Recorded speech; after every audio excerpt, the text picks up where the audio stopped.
არაბულ კომპანიას დოკუმენტები წესრიგში არ აქვს. საჯარო რეესტრმა Eagle Hill სამონაწერის მომზადებაზე უარი უთხრა. კომპანია ითხოვდა წესდების, იურიდიული მისამართისა და კაპიტალის რაოდენობის ცვლილებას, თუმცა შევსებული დოკუმენტაცია საქართველოს კანონმდებლობასთან წინააღმდეგობაში მოდიოდა, ამიტომ ცვლილებები იუსტიციის სამინისტრომ დაახარვეზა. ფაქტი არის ერთი, 6.5 მილიარდი დოლარის ღირებულების ხელშეკრულება არის გასაიდუმლოებული იმ ხელისუფლების მიერ, რომელიც კორუფციაშია ბრალდებული და ყველა შტოს თანამდებობის პირი არის სისხლის სამართლის დამნაშავე, ან ბრალდებული დღევანდელი სასამართლო სისტემის პირობებშიც კი. შესაბამისად, საჯარო რეესტრი დაუხარვეზებს თუ არ დაუხარვეზებს რაიმე ტიპის დოკუმენტს არაბულ კომპანიას, ეს არაფერს არ ცვლის, ეს არის ტყუილი და პროპაგანდისტვის კიდევ ერთი საკენკი იმისთვის, რომ თითქოს და წარმოაჩინონ, რომ ისინი იცავენ რაიმე ტიპის სტანდარტს ან სამოქალაქო ინტერესს. კომპანია უკვე მეორე ცვლის დოკუმენტაციას. პირველად დამფუძნებელი კომპანია გავიდა, ახლა კი კაპიტალი იცვლება.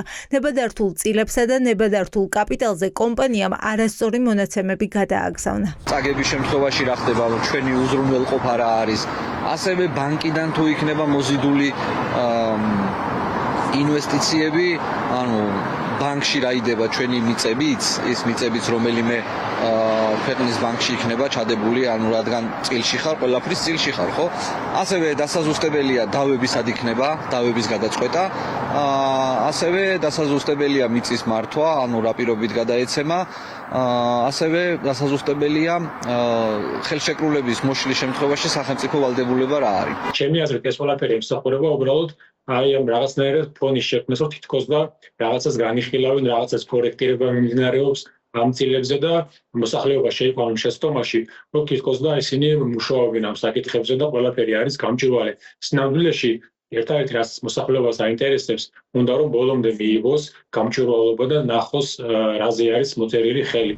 არაბულ კომპანიასთან დადებული ხელშეკრულება გასაიდუმლოებულია. ჯერჯერობით საჯარო რეესტრში არასახულა, რამდენ პროცენტიანი წილის მფლობელი იქნება სახელმწიფო.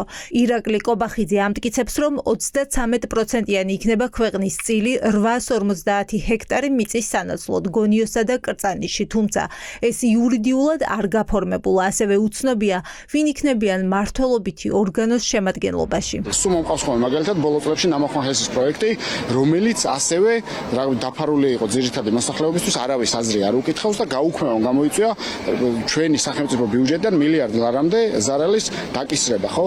შესაბამისად, ანუ ეჭვი გვიჩნდება, რომ აქაც არა თუ ინვესტიციაზე და კონკრეტული პროექტის განხორციელებაზეა საუბარი, არამედ შეიძლება რაიმე საფრთხე შეუქმნას ქვეყანას იმ კორუფციულმა გარიგებამ, რომელიც შეიძლება ამ კონკრეტული პროექტის უკან იმალებოდეს. ეს პროექტი, ეს ორი არაბული ქალაქი, რა ვიცი, ნაწილობრივ დასახარვეზებელი კი არა, მთლიანად დასახარვეზებელი არის და ჯობია ამაზე ზრუნვას რაღაცის დახარვეზებას თუ ეს ეხლა ასე არის რომ იუსტიციის სამინისტრომ რაღაც ეს ტექნიკური დეტალები იქნება თავარი არის რომ ეს პროექტი გაჩერდეს საქართველოს საზოგადოების ნებას და სურვილს მოусმინო. ხელშეკრულება გასაიდუმლოებულია. ქართული ოცნება ერთადერთს ადასტურებს, რომ ქართული მხარის ინვესტიცია ამ შემთხვევაში ტერიტორიების გამოყოფაა, თუმცა კითხვებს, როგორიცაა ბანკიდან მოზიდული ინვესტიციების შემთხვევაში ჩვენი მიწები ჩაიდება თუ არა, უცნობია. ჩვენი შენატანი არის ამ შემთხვევაში საქართველოს ტერიტორია, ხო? იმიტომ რომ ეს სიკეთე უნდა აშენდეს ჩვენს ტერიტორიაზე. ჰაერზე ვერ აშენდება, ხო? არაბული მხარის საქმე არის ინვესტიციის განხორციელება. ეხლა თქვენ რაღაცა ისეთ ტერმინებით მისვავთ კითხვას, ნაღდი ფულით, ჯიბით მოტანილი ფული, ჩემოდნით მოტანილი ფული, ეს ფული რა თქმა უნდა ყველაფერი იქნება როგორც წესი და რიგია საბანკო სექტორით და ოფიციალურად უზრუნველყოფილი. უარიდან რამდენიმე საათში კი რეესტრმა Eagle Hill-ის დოკუმენტებში ცვლილებები დაარეგისტრირა.